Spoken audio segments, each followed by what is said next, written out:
So as we move into the autumn months, a lot of us start to think about some social sessions with mates, with friends, just go out and have a good time on the bank. And that is where this social shelter comes in from the guys at Caperlan. A really useful bit of kit that is going to make your time on the bank with your mates just a little bit more comfortable. Let's get into the video.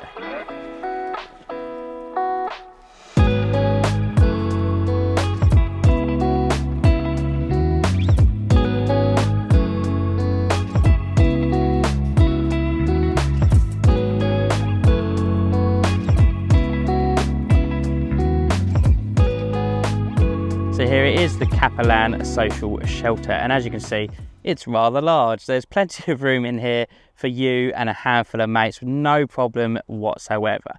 Now this is basically designed to be that sort of central hub point on a social session that you can all sort of congregate at, have a cup of tea and a chat, or even use it as a cook tent so that you can all spend some time together. Quite often on fishing sessions, we all spend an awful lot of time on our own.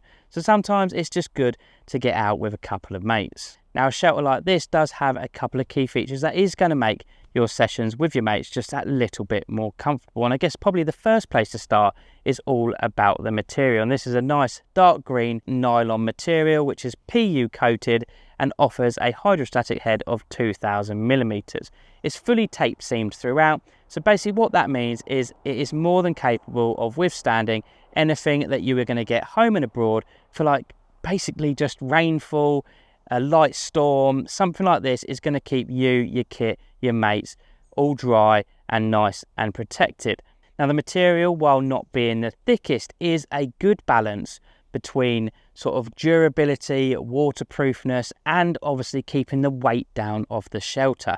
A large shelter like this, if it weighs too much, people are just not going to bother taking it. And the guys at Caperlan have managed to keep this entire package, so that's pegs, the shelter, storm poles, guy ropes, and any other bits and pieces that I might find in the bag, all down to just 12 kilos.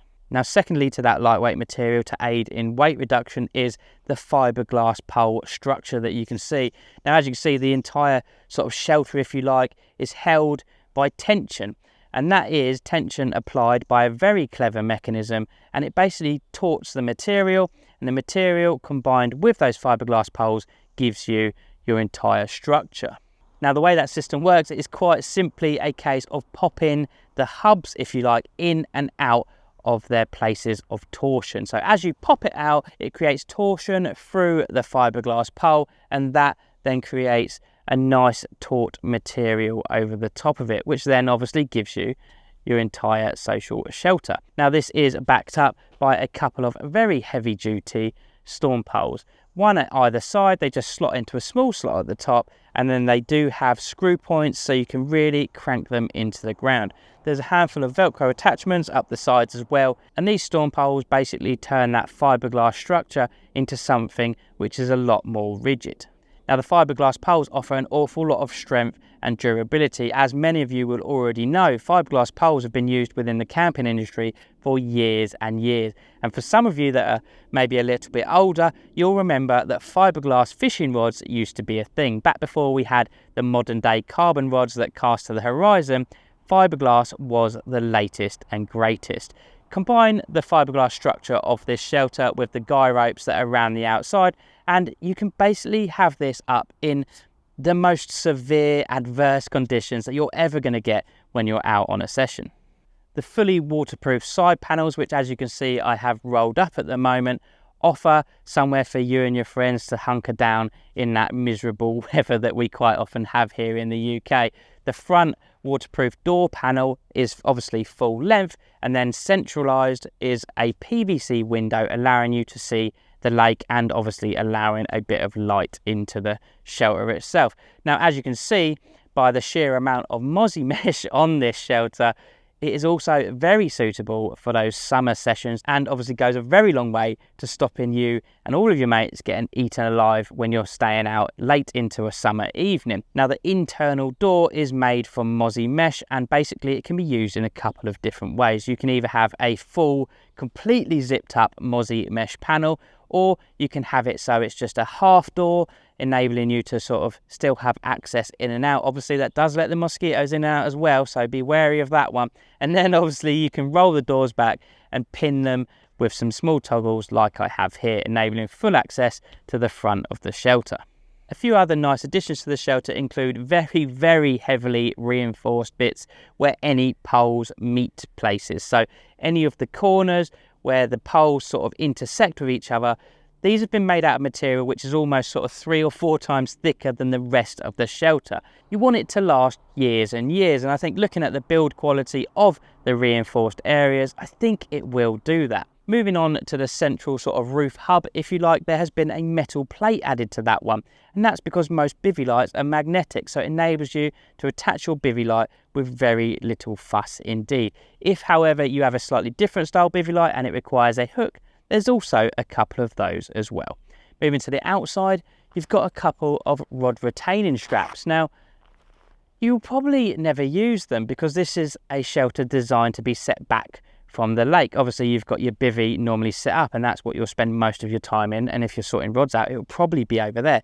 But you can never have too many rod retaining straps, so yeah, why not have a couple on the front of your social shelter? Now when it comes to dimensions, it's 2.1 meters deep, 2.1 meters wide, and then 2.2 meters tall. So as I said, ample amount of space for you and your friends, but luckily the guys at Caperlan have managed to keep the pat down size relatively small. By the time you have compressed this all into its bag, which it does fit back into, I might add, because quite a few of them don't, as I'm sure you probably know, yeah, it is a really sort of easy to transport size, whether that's around the lake or just getting it in and out of the car, you've got no worries at all. One other important thing to mention with regards to this shelter is the fact that it can be put up with one person. Quite often larger shelters like this require 2 or 3 people to actually get them up in any sort of normal time frame. Not the case with this one. You can do it all by yourself, and you can do it in, I reckon, under a minute. Once you've done it a couple of times, I reckon you could do it even quicker than that. Caperlan have told me they've got guys in their warehouse that can put one of these shelters up in less than 30 seconds, which is pretty impressive considering the size of it. Now, I don't think I've ever put any shelter up in less than 30 seconds, but I'm going to give it a go, show you guys exactly how easy this mechanism is to use.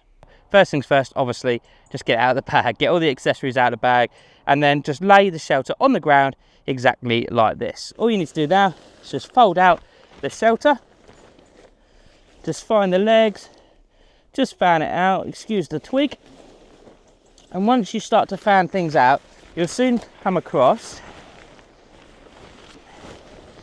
a light green pull. Now the light green pull is the one for the roof, and that's the one that you need to start with. So it's quite simply a case of grabbing the grab handle and just popping it out into place.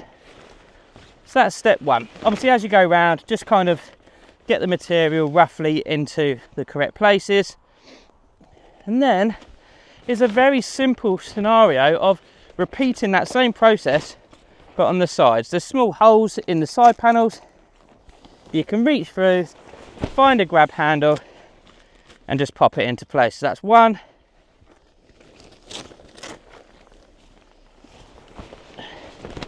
2,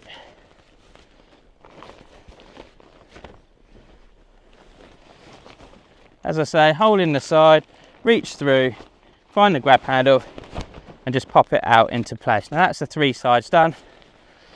Give it a moment to sort of adjust itself, and then the shelter is completely freestanding. All you need to do now, pop your storm poles on, pop some pegs in it, and you're done. All in all, a very handy bit of kit to have on a social, whether it's home or abroad. Now these are available from a very reputable high street brand, the guys at Decathlon, and they come with a 2-year warranty. So what that means is if you ever had an issue with one of these, there's always a store local. You can pop into your local shop, give it to them over the counter, they'll either repair it or replace it, no questions asked. It's super straightforward. They come in at a price of $249.99, which I think is pretty reasonable for everything that you get within the package. For more information, do pop onto the Decathlon website, because there's loads of different carp fishing bits on there, not just these shelters. There's even one shelter that you clip onto a bed chair. I've never seen anything like that before. Maybe they'll send one of those out next for us to take a look at. If you like this video, please do give it a thumbs up, subscribe to the channel if you haven't already, and of course make sure to hit that bell notification icon. That way you won't miss out any more products just like this. I'll see you in the next one. Thank you very much.